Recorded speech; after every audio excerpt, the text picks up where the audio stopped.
তালের সময় তালের রেসিপি না বানালে হয়, এই জন্য বাজার থেকে একটা তাল বড় একটা কিনে নিয়ে এসেছি। এরপর তালটাকে আমি একটা গামলার মধ্যে ধুয়ে পরিষ্কার করে রেখেছি।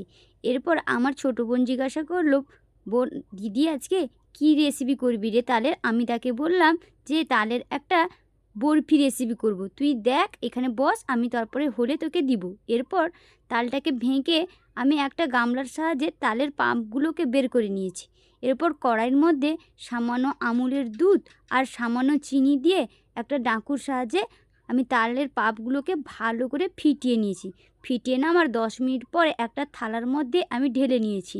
ঢেলে খানিকক্ষণের পর রোদে শুকিয়ে নিয়েছি। শুকিয়ে নেওয়ার পরে দেখুন কতটা সুন্দর হয়েছে। এরপর ছুরির সাহায্যে একে একে করে আমি তাকে বরফির আকারে কেটে নেব। কেটে নেওয়ার পর ওপর থেকে কাজু বাদাম ছড়িয়ে রেডি হয়ে যাবে তালের বরফি। দেখুন কতটা সুন্দর হয়েছে।